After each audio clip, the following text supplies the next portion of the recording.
Deixei meu marido depois que a ex-mulher dele, com uma doença terminal, pediu que ele a engravidasse como último desejo, e ele realmente considerou a ideia. Meu marido, Kevin, 33 anos, e sua ex-esposa, Alice, 32, haviam se divorciado há cerca de 4 anos, após um casamento conturbado. Eles tinham uma história longa de quase 8 anos juntos, mas no final, as diferenças entre eles foram irreconciliáveis. O divórcio foi feio, permeado por desconfianças e exigências financeiras absurdas por parte dela. Depois que assinaram os papéis, nunca mais se falaram. Pelo menos até o dia em que Alice, sem qualquer aviso, apareceu em nossa casa. Eu, que sabia quem ela era, abri a porta e a vi com uma expressão urgente no rosto. Sem rodeios, ela explicou que tinha conseguido nosso endereço através de um amigo em comum da faculdade e que precisava falar conosco sobre algo muito importante. Meio desconfiada, a deixei entrar. Kevin, ao ver ela, pareceu desconfortável, mas ainda assim se sentou para ouvir ela. Alice nos contou que havia sido diagnosticada com doença do neurônio motor e que seu tempo era limitado. A notícia nos chocou, e por um momento, todo o ressentimento parecia ter evaporado diante da gravidade da situação, mas ela não veio apenas para nos informar. Tinha um pedido, um último desejo. Ela queria ser mãe antes de morrer. Depois de muito pensar sobre doadores anônimos e fertilização in vitro, decidiu que queria que Kevin fosse o pai de seu filho. E queria que nós dois, eu e Kevin, assumíssemos a guarda da criança após sua morte, criando ela como nossa. Por um momento, o mundo parou. Achei que Kevin iria rir ou se recusar na hora. Mas, para meu horror, ele permaneceu em silêncio, visivelmente tocado. Então disse que precisaria de um tempo para pensar. Eles se abraçaram rapidamente e ela se foi, deixando para trás uma tensão insuportável. Assim que a porta se fechou, esperei Kevin se voltar para mim e dizer que tudo aquilo era uma loucura, que havia sido apenas uma maneira educada de se livrar dela. Mas ele não disse. Voltou calmamente para o quarto, como se nada tivesse acontecido. Quando perguntei se ele realmente estava considerando a ideia, a resposta foi um doloroso sim. Alegou que, diante da gravidade da situação, poderia ser o mínimo a fazer por alguém que um dia fora tão importante em sua vida. Disse que, de alguma forma, era um sinal do universo, especialmente agora que nossos esforços para engravidar estavam sendo dificultados pela minha endometriose. Para ele, talvez fosse o destino oferecendo um atalho. Minha mente girava. Aquela decisão não era apenas irracional, era insana. Envolveríamos não só nossa vida, mas a de uma criança inocente em um drama absurdo, baseado em culpa, pena e decisões impulsivas. Tentei explicar que a doença dela era hereditária, que havia enormes riscos médicos e emocionais envolvidos, mas Kevin parecia determinado a romantizar toda a situação. E assim percebi que meu casamento, que até então me parecia sólido, estava à beira do colapso. Depois que Alice saiu, Kevin e eu tivemos a pior briga do nosso casamento.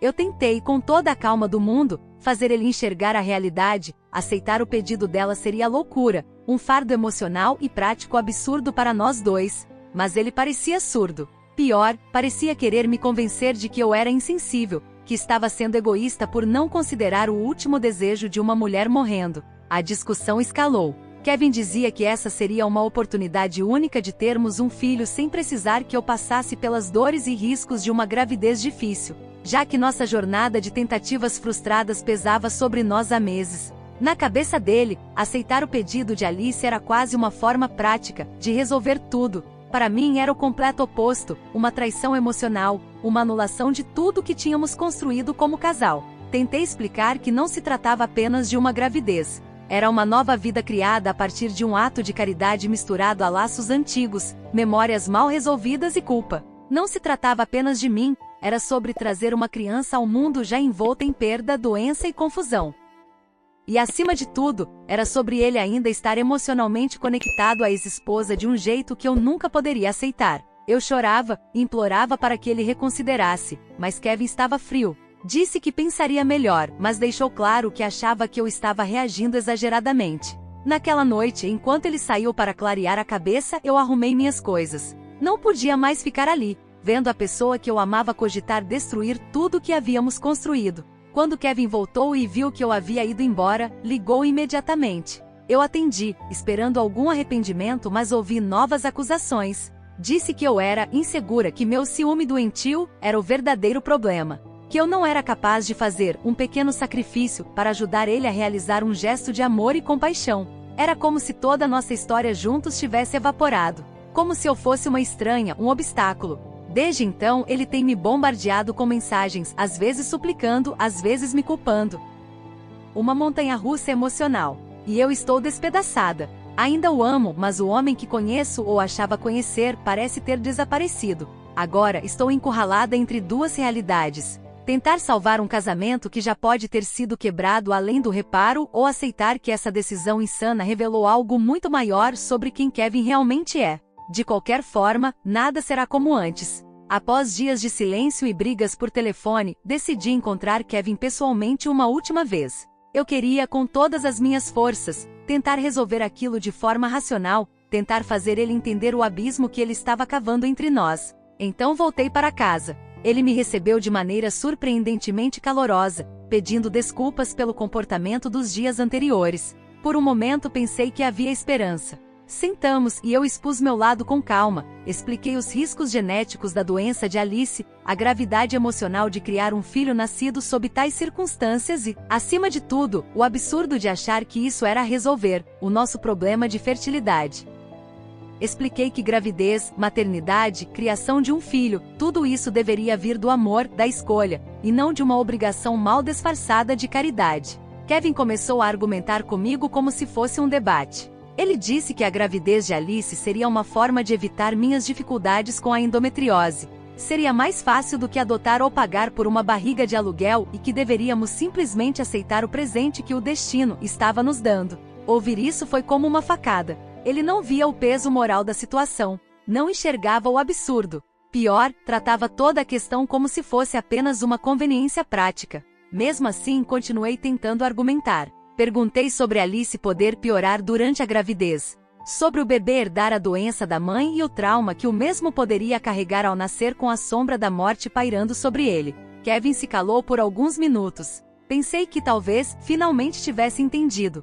Mas então ele suspirou, olhou para mim, e disse friamente que eu não estava disposta nem a considerar e que não tínhamos mais o que discutir. Eu me senti traída e descartada. Como se minha opinião, minhas emoções, minha dignidade fossem um incômodo. Levantei sem dizer mais nada. Fui embora e desta vez sem lágrimas, sem súplicas. A mulher que saiu da casa naquele dia já não era mais a mesma. No meu coração, eu sabia que não havia mais casamento para salvar. Depois daquele dia, não houve mais dúvidas. Comecei a tomar providências. Falei com meus pais, procurei advogados, consultei meus direitos. Eu precisava proteger minha sanidade, meu amor próprio.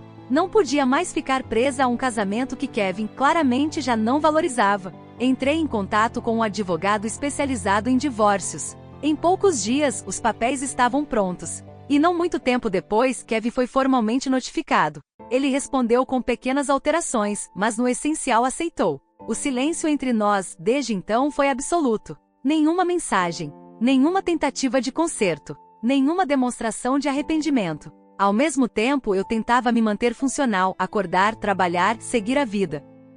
Mas no fundo, a dor era enorme. Não era só pelo divórcio. Era pelo choque de ter descoberto que o homem que eu amava era capaz de colocar minha dignidade de lado por um capricho emocional de outra mulher. Meus sogros, que sempre me trataram como filha, me bloquearam nas redes sociais sem uma palavra. A traição deles foi um golpe à parte.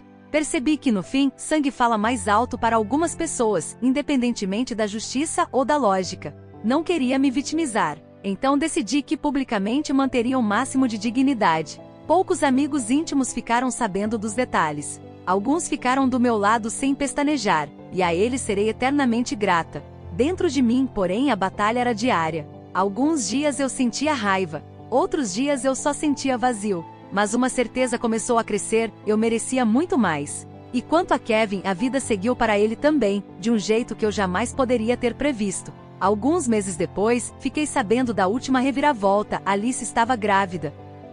Era inacreditável, mas ao mesmo tempo previsível. Kevin, mesmo no meio do processo de divórcio, seguiu em frente com o plano absurdo. Descobri através de amigos em comum que, embora Kevin e Alice insistissem publicamente que não estavam juntos, a verdade era óbvia. Passavam a maior parte do tempo lado a lado. Talvez estivessem apenas preservando as aparências para evitar ainda mais escândalos, mas para mim já não fazia diferença. Pedi a meus amigos e familiares que parassem de me atualizar sobre Kevin. Deletei contatos, silenciei redes sociais. Fiz da minha prioridade o autocuidado.